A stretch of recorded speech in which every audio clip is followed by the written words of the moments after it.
Bom dia a todos os irmãos. É bom mais uma vez estarmos aqui juntos. Depois, principalmente da minha parte, depois de 6 semanas ausente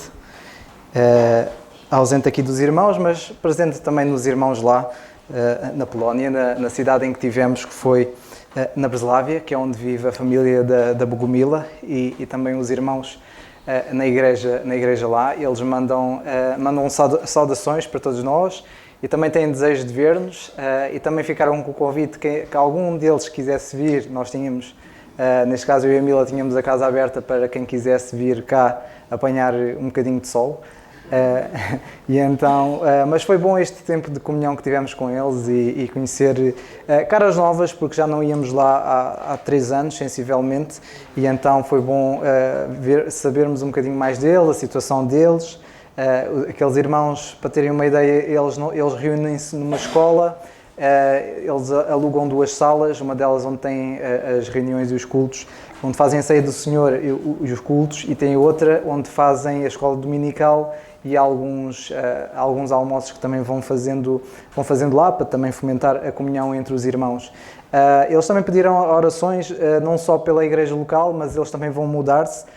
A escola em que eles estão é uma escola que aparentemente é uma escola pública, mas parece que eles vão mudar dali, vão destruir a escola e vão construir algo diferente ali, e então eles vão mudar-se para o outro lado. Eventualmente seria a mesma escola que teria instalações maiores, eventualmente eles teriam melhores condições, poderiam reunir-se mais vezes, porque eles no espaço em questão reúnem-se só uma vez por semana e só alugam uma vez por semana, e então normalmente quando são dias de oração e estudo bíblico, fazem na casa uns dos outros, e então eles agora querem, o facto de haver uma escola nova, a possibilidade deles então poderem terem um espaço em que podem usufruir mais do que uma vez.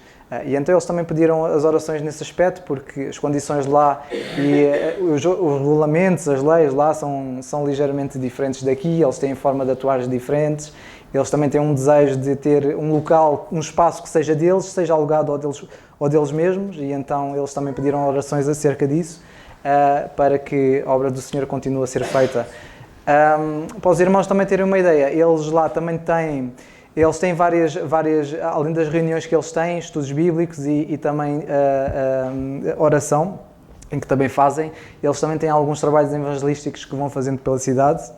Normalmente costumam fazer mais do que uma vez por mês, mas eles costumam ir ao centro da cidade e costumam ir lá falar da palavra de Deus e dão panfletos às pessoas. Então tem uma ação evangelística que eles fazem na cidade e também fazem nas prisões. Então, normalmente 2, 3 irmãos vão à prisão e vão falar da palavra de Deus lá àqueles que lá estão. E então têm sido assim os ministérios que eles têm tido, e que as dificuldades também vão tendo muitas, assim como nós temos aqui, várias dificuldades, várias lutas e várias necessidades, eles também vão tendo lá, e a parte boa é que nós estamos, apesar de estarmos distantes em termos geográficos, podemos estar bem perto através da oração, e é bom também nós percebermos que eles têm estado a orar por mim e para a Mila, pela nossa família, mas também pelos irmãos aqui, e o desejo deles é de facto que a palavra de Deus continue a ser falada aqui claramente, e continue de facto a fazer crescer e edificar cada um de nós e todos os que vêm aqui também assistir e conhecer. Também temos saudações dos irmãos na Bielorrússia, mais da parte da mãe. Eles também têm, quando estivemos lá, a mãe depois deu novidades de que aqueles irmãos queriam que nós fôssemos lá, e então, como podem imaginar, é difícil a gente ir lá, e acho que eles também não percebem que também é difícil para eles virem cá, mas ainda assim é bom porque eles deram saudações e que também estão a orar pela obra aqui em Portugal e na Quinta do Conde, e é bom nós percebermos que estamos juntos em oração, e é bom vermos que longe, mas estamos mais perto do que imaginamos. E foi bom este tempo de comunhão, e então mais ou menos as novidades são estas, e as várias lutas que também vão tendo para conhecermos aqui um pouco também são estas. E vamos assim, irmãos, partir e conseguir e seguir então para a mensagem de hoje e para a palavra de Deus. Eu pedi então aos irmãos que abrissem a palavra de Deus na Epístola de Paulo aos Romanos, no capítulo 1 e versículo 17. E a partir daqui, depois, vamos seguir para o tema de hoje. Então, Paulo aos Romanos, capítulo 1, versículos 16 e 17, que diz: porque não me envergonho do Evangelho de Cristo, pois é o poder de Deus para a salvação de todo aquele que crê, primeiro do judeu e também do grego, porque nele se descobre a justiça de Deus, de fé em fé, como está escrito, mas o justo viverá da fé. Então, irmãos, continuando, eu queria continuar um pouco e seguir um pouco mais acerca do estudo que tenho estado a fazer, acerca de nós não só sermos chamados justos, e Deus considera-nos justos, plenamente justos, mas também nós agirmos como tal. E para fazer um resumo e relembrando um bocadinho os pontos anteriores, tínhamos falado acerca do que era a justificação, que a palavra de Deus vai-nos falando várias vezes, e que nós, para relembrar, a justificação é Deus, e quando Deus diz que justifica-nos, ou que justifica-nos em Cristo, Ele está a mostrar que está a tornar-nos justos. E não sei se os irmãos se recordam, mas eu na altura tinha citado Ezequiel, o livro de Ezequiel, no capítulo 14 e versículo 14, que vou citar, que diz: ainda que estivessem no meio dela, do povo de Israel, estes três homens, Noé, Daniel e Jó, eles, pela sua justiça, livrariam apenas a sua alma, diz o Senhor Jeová. A palavra de Deus, irmãos, e que se lerem esta passagem e lerem este versículo e lerem acerca da vida de Noé, de Daniel e de Jó, vão perceber que a justiça deles foi mais adquirida por misericórdia da parte de Deus. Ou seja, eles não eram justos como nós somos justos hoje. E a palavra de Deus diz que eles, pela justiça deles, eventualmente livrariam a alma deles. Mas nós conhecemos a história de cada um deles, e cada um deles adquiriu a justiça pela misericórdia de Deus e ficou por aí. Sabemos que no caso de Jó, e depois nós vamos seguir um pouco mais em frente, no caso de Jó, ele teve os desafios que teve e as lutas que teve e também falhou, e nós vemos várias passagens que ele pode, eventualmente, e falhou, porque ele era um homem como nós, era pecador como nós, mas no fim quem o justificou foi Deus. Ele não foi totalmente justo, ou eventualmente não foi visto justo como nós somos justos, como nós hoje somos justos, porque a justiça que nós temos e o sermos chamados justos é por causa do Senhor Jesus Cristo, por causa da vida dele. E como ele foi o homem perfeito, nós, ao crermos nele, que é o que vemos na passagem de Romanos 1,17, que nós vemos do versículo 16, que o Evangelho de Cristo é poder de Deus para a salvação daquele que crê. Aquele que crê vai ser salvo e vai ser chamado justo. E a justiça que nós adquirimos é a justiça de Cristo. Nós recebemos a justiça de Cristo.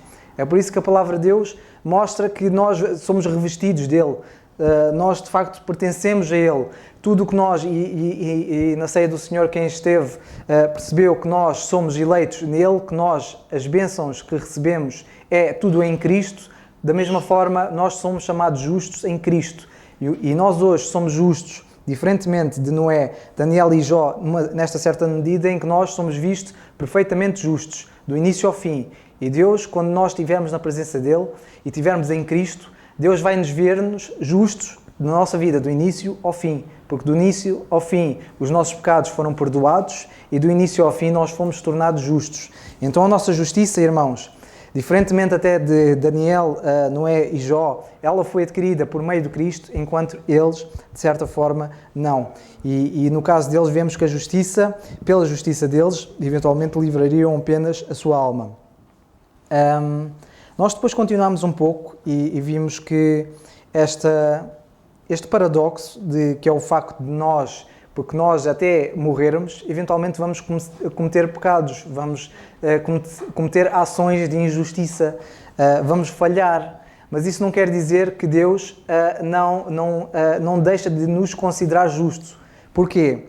Porque nós, quando lemos Romanos 1,17, e isto toca no que tinha falado na última mensagem, quando nós lemos na Palavra de Deus que nele, no Evangelho de Cristo, se descobre a justiça de Deus de fé em fé, nós entendemos aqui, de fé em fé, que a salvação que nós adquirimos, ou seja, a salvação que todo aquele recebe, aquele que crê, ela é adquirida por causa da fidelidade de Deus, ou seja, porque Deus é fiel e Deus é fiel para salvar, Ele vai nos dar a salvação para todo aquele que coloque a sua fé em Cristo. Ou seja, quando nós lemos Romanos 1,17, poderíamos ler também, porque nele se descobre a justiça de Deus, que é fiel para salvar qualquer um que coloque a sua fé em Cristo. Ok? Então nós vemos esta fidelidade de Deus, e isto é uma das características que nós vemos de Deus, que Deus é fiel, e alguém que é fiel não é fiel hoje nem amanhã. Normalmente a fidelidade pressupõe-se que alguém vai manter a sua palavra do início ao fim. E se Deus dá-nos a salvação em Cristo, e se Ele dá-nos este privilégio de sermos feitos seus filhos, vemos que pela palavra de Deus que Ele faz isto porque Ele é fiel. E porque Ele é fiel, nós de facto vemos que Ele é digno de nós colocarmos a nossa fé nele. Não é em mais ninguém. Porque nós vamos falhar. Se cada um de vós colocar a vossa fé em mim, eu digo-vos já, não o façam. Porque um dia mais tarde, eventualmente, vou falhar. Pode não ser hoje, pode ser amanhã, não sabemos. Mas em Deus não. Assim, qualquer um que põe a sua fé em Cristo, Deus é fiel para o salvar e vai ser fiel e vai manter a sua salvação do início até ao fim. É por isso que o apóstolo Paulo, escrevendo isto e lembrando-se de Abacuque 2,4, ele então escreve: mas o justo viverá da fé. E vemos que esta característica do justo é que o justo viverá, ele vive porque ele foi chamado justo, porque ele foi feito justo e porque a sua justiça, e ele é justo sempre em Cristo. E porque ele é em Cristo, ele vai viver. E porque é em Cristo, porque somos justificados e porque somos justos em Cristo, nós vamos viver e vamos ter a vida eterna pela sua fé. Porque Deus, de facto, é fiel. E vemos, de facto, esta característica porque, e antes de proceder para o tema de hoje, quando nós vemos o nós sermos chamados justos, e quando Paulo escreve que o justo viverá da fé, e quando Paulo fala várias vezes de nós sermos justos e das características que como justo nós temos, há uma coisa importante que nós temos também de pensar, é que nós, quando somos chamados justos, e que nós somos plenamente justos em tudo o que nós fazemos, em tudo o que somos, e que Deus vê-nos dessa forma, a justiça que nós obtemos é uma característica do próprio Deus. O próprio Deus é justo. E é interessante e é curioso, porque muitos falam que Deus, no Antigo Testamento, ou em há muitos que citam versículos para tudo e mais alguma coisa, para tentar mostrar que Deus é injusto. Mas nós vemos na palavra de Deus que Deus não é. E Paulo escreve Romanos 1 e 2, e ele faz um argumento vasto, eu até diria Romanos todo, a mostrar porque é que Deus é justo. E que Deus, em tudo o que Ele vai fazer, quando Ele for julgar o mundo, Deus não vai ser injusto com ninguém. Porque Ele é justo, é uma característica dEle, faz parte de Deus. Não existe Deus sem Ele ser justo. Assim que também não existe Deus sem Ele ser misericordioso ou sem ser gracioso. Estas características que Deus tem, assim como Ele ser omnipresente, omnipotente, omnisciente, conhecer todas as coisas, a característica da justiça faz parte do próprio Deus. E é interessante, e isto é que é fantástico na palavra de Deus, é que em Cristo nós obtemos esta característica de Deus, que é a justiça. E é uma justiça que não é obtida por nós, pela nossa natureza, ela não é obtida, nem é sustentada por nós, nunca vai ser sustentada por nós, em nada. É uma característica que Deus tem e que em Cristo tem e que nós obtemos porque nós somos revestidos dele. E então é por isso que o apóstolo Paulo exorta várias vezes a nós que nós somos chamados justos, que nós devemos agir como tal, porque Deus vê-nos assim, desta forma. E para seguir, irmãos, há uma outra característica que eu estive a ler, porque estive a procurar várias passagens acerca do que é que a Bíblia diz acerca do justo. E há uma característica que também é muito interessante e é muito óbvia, que nós conhecemos, que está na epístola de Tiago, no capítulo 5 e no versículo 15 a 17.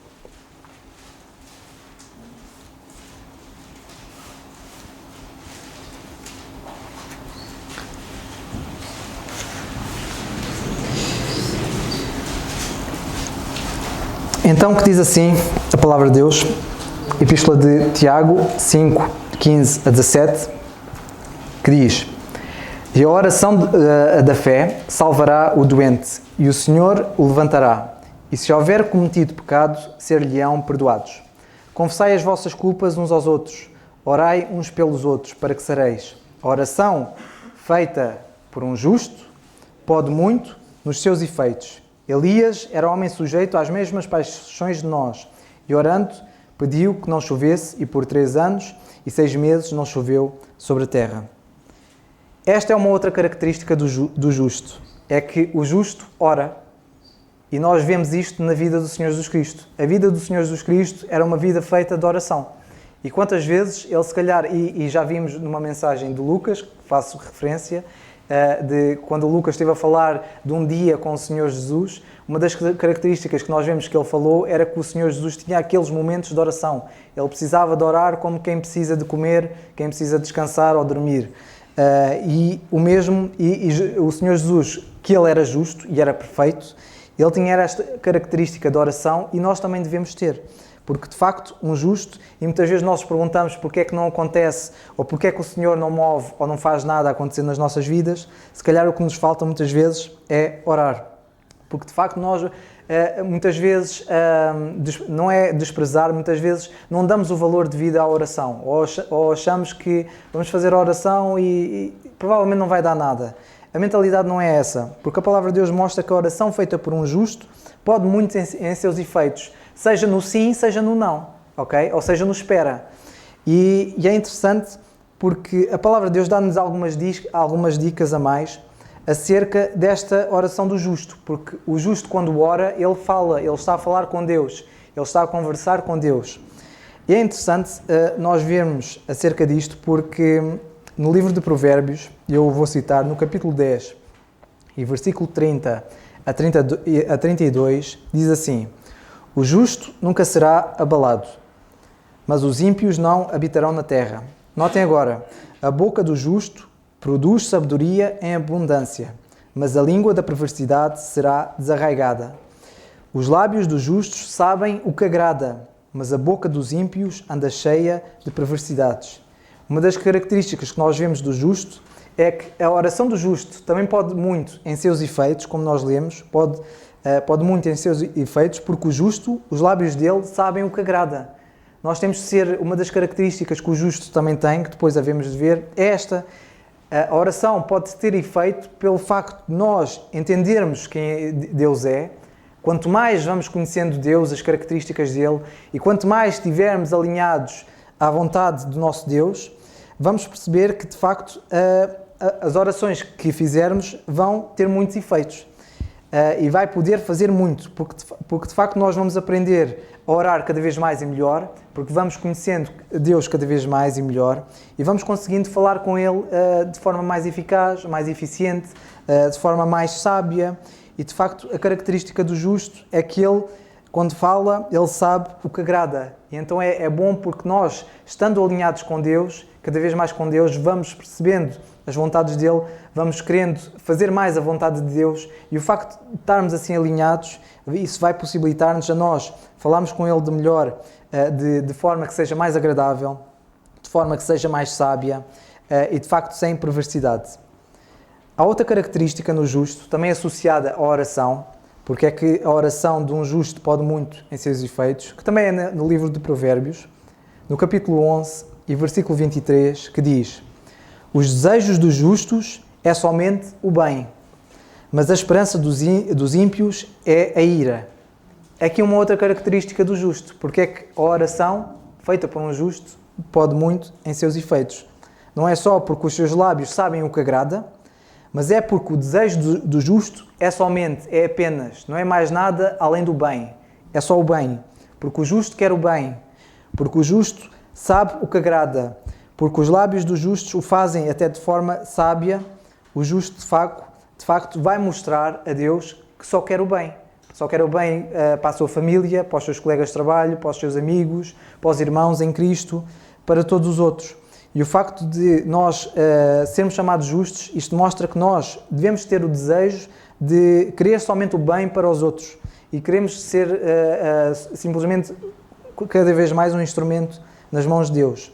E a oração faz parte disto, de nós, porque a oração também vai nos ajudar, e quanto mais nós vamos orando, vamos mais aprendendo e vamos lendo mais a palavra de Deus, isto vai capacitando a nós estarmos cada vez mais alinhados e a nossa oração com Deus ter cada vez mais um efeito melhor, porque nós vamos estar cada vez mais alinhados com Deus. E o Senhor vai percebendo que nós vamos querendo somente o bem, Ele vai ouvir da nossa boca e que vai estando alinhada também com o nosso coração e vai saber que nós só queremos agradar a Deus. Daí ser importante o justo orar, porque a oração contínua depois vai nos ajudando a conseguir atingir isto. Há outra passagem acerca do justo, que é em Provérbios, no capítulo 15 e versículo 29, em que o Senhor diz assim: longe está o Senhor dos ímpios, mas notem agora, mas escutará a oração dos justos. Porque se Deus ouve, se Deus escuta, se Deus está ali à espera, o que é que tu tens para me dizer hoje? Se Deus está lá a aguardar, de certa forma nós vemos até ansioso, porque se Deus escuta as nossas orações é porque a oração do justo é agradável a Deus, porque Deus não vai escutar os ímpios, porque aqui diz: longe está o Senhor dos ímpios. A boca ímpia Deus não quer, porque a boca ímpia não está alinhada com a vontade de Deus, está completamente fora da vontade de Deus e para já nem quer saber de Deus, porque normalmente os ímpios, como a palavra de Deus diz, a boca dos ímpios anda cheia de perversidades e Deus não quer ouvir perversidades. Mas a oração do justo Ele vai escutar. E é por isso que nós vemos também que a oração feita por um justo pode muito em seus efeitos, porque ela é ouvida por Deus. E se ela é ouvida por Deus, e se ela está alinhada dentro da vontade de Deus, de facto, a oração feita por um justo pode mesmo em seus efeitos.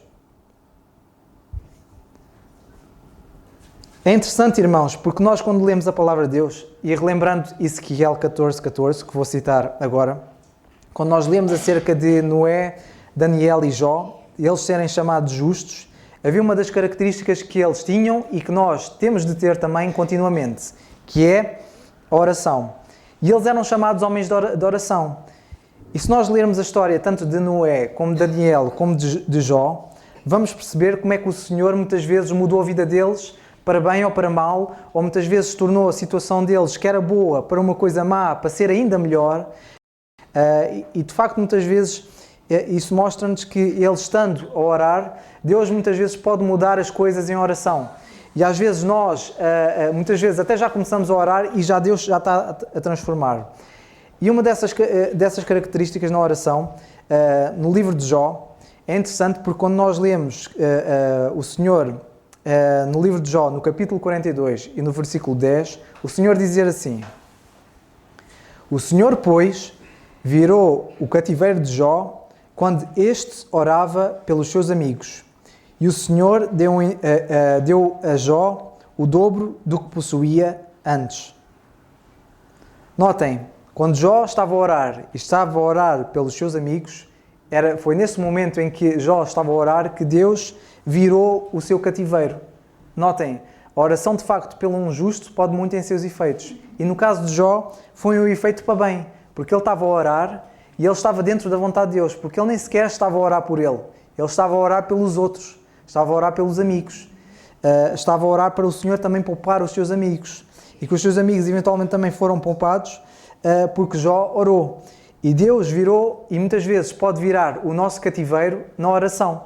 E notem que Jó provavelmente nem tinha terminado, e já ele tinha estas coisas, já ele possuía estas coisas em dobro. Imaginem Jó, naquela situação toda, acaba de orar, de repente está completamente sarado, depois vemos que ele depois vai continuar a vida dele e ele vai possuir muito mais do que o que tinha antes, e vemos que isso foi só possível porque ele de facto orou. E é por isso que nós vemos que Jó foi incluído em Ezequiel 14:14 naqueles que tinham justiça, ou que pela sua justiça podiam salvar-se simplesmente a alma deles. E ele de facto conseguiu-a através da oração, porque a sua oração estava dentro da vontade de Deus. Há uma outra citação também que é de Daniel, que nós também conhecemos, no livro de Daniel, no capítulo 6 e nos versículos 10 a 11, podem ver, os irmãos, podemos ver, no livro de Daniel, que nós já temos estudado aqui no voo da Bíblia e já estudámos este livro. Então livro de Daniel, no capítulo 6 e versículos 10 a 11, que nós já certamente conhecemos muito bem esta passagem, que diz assim, a partir do versículo 10. Pois Daniel, quando soube que a Escritura estava assinada, entrou em casa.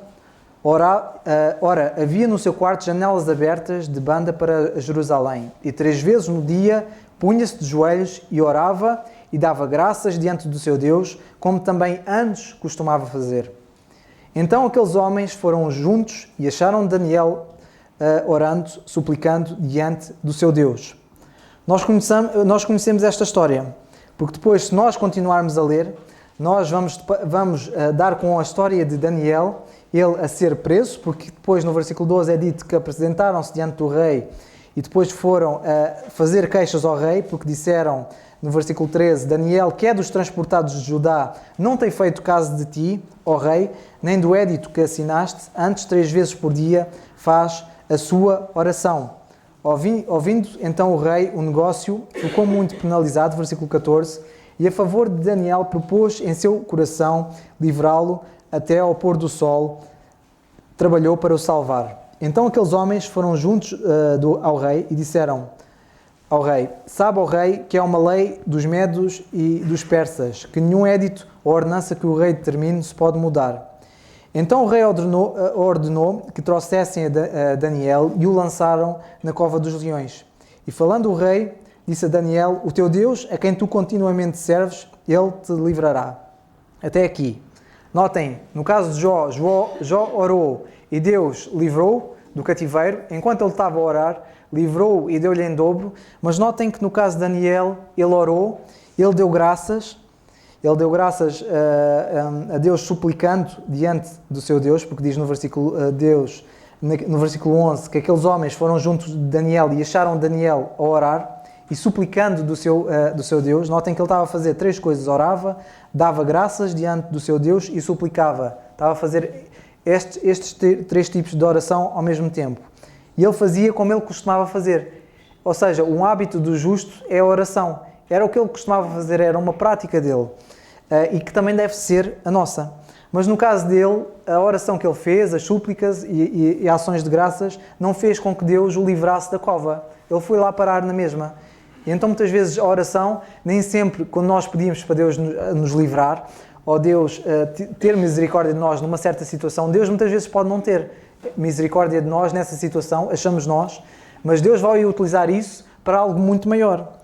Porque nós conhecemos depois o que é que aconteceu com o caso de Daniel. Porque Daniel, se nós lermos um pouco mais à frente, deixem-me ver, no versículo 18, porque Daniel depois foi lançado aos leões, porque o rei tinha dito que o teu Deus, Daniel, continuamente serves, ele te vai livrar, ou seja, Deus não o livrou da situação de ser lá colocado, de ser preso, mas é interessante que o rei disse, olha, se tu serves a Deus continuamente, ele vai te livrar dessa situação, ou seja, vai livrar de ser comido, mas Deus não o livrou de ser lá lançado. E notem que foi trazida uma pedra, no versículo 17, foi posta sobre a cova, e o rei selou com o seu anel e com o anel dos seus grandes, para que não mudasse a sentença acerca de Daniel. Daniel orou e a sentença mesmo assim estava feita. Deus não reverteu a sentença dele. Então o rei dirigiu-se para o seu palácio, passou a noite em jejum, não deixou trazer à sua presença instrumentos de música e fugiu dele o sono. Pela manhã cedo levantou-se então o rei e foi com pressa à cova dos leões. E chegou-se à cova, chamou por Daniel com voz triste e falando o rei disse, Daniel, notem agora a característica que nós vemos em Daniel. Daniel, servo do Deus vivo. Notem que várias vezes vemos o rei a reconhecer que Daniel era servo de Deus e que este Deus era de facto o Deus vivo. Diz ele assim, pergunta então o rei a Daniel, dar-se-á o caso do teu Deus, a quem tu serves continuamente, tenha podido livrar-te dos leões? Então Daniel falou ao rei: ó rei, vive para sempre. O meu Deus enviou o seu anjo e fechou a boca dos leões para que não me fizessem dano, porque foi achada em mim inocência diante dele. E também contra ti, ó rei, não tenho cometido delito algum. Então o rei alegrou-se muito em si mesmo e mandou tirar a Daniel da cova. Assim foi tirado Daniel da cova e nenhum dano se achou nele, porque crera de facto no seu Deus. Vemos aqui uma outra característica do justo, porque o justo ora, e vemos que o justo ora porque o justo também crê no que Deus vai fazer na sua vida, e seja para bem, seja para mal. E no caso de Daniel, Deus não o livrou da sentença, ele levou na mesma a sentença, foi atirado aos leões, mas Deus teve a misericórdia de Daniel e, como Daniel diz, foi achado a mim em inocência diante dele, ou seja, Deus achou-me inocente e por isso livrou-me. E que, de facto, Daniel, depois de ter orado, e vemos que ele também, vemos aqui a sua justiça, que ele atribuiu, neste caso, o bem que lhe ocorreu, ou seja, de não ser comido pelos leões, porque Deus o livrou. Da mesma forma aconteceu com os seus três amigos, que eles, quando foram lançados nas fornalhas, e que lemos a história deles um pouco mais atrás, em Daniel, vemos que eles disseram ao rei: olha, mesmo que o nosso Deus não nos livre, nós não nos vamos curvar diante da tua estátua. E ainda assim eles foram lançados na fornalha, e Deus ainda assim reconheceu a inocência deles e livrou-os.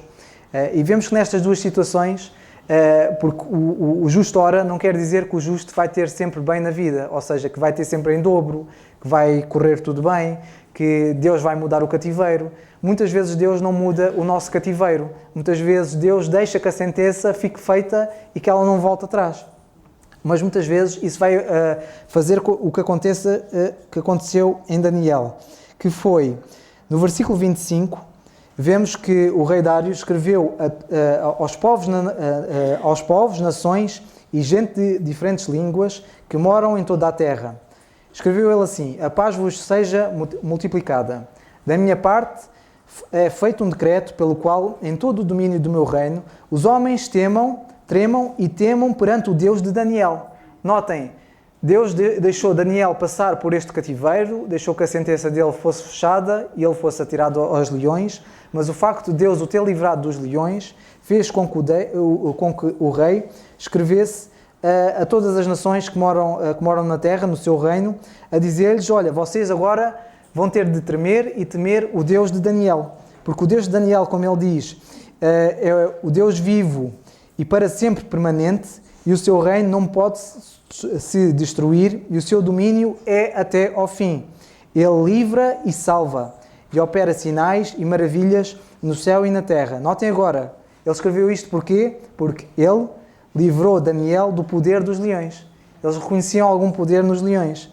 Mas no caso de Deus atirou a Daniel, deixou-o passar por esta sentença, para quê? Para no fim Deus ser glorificado.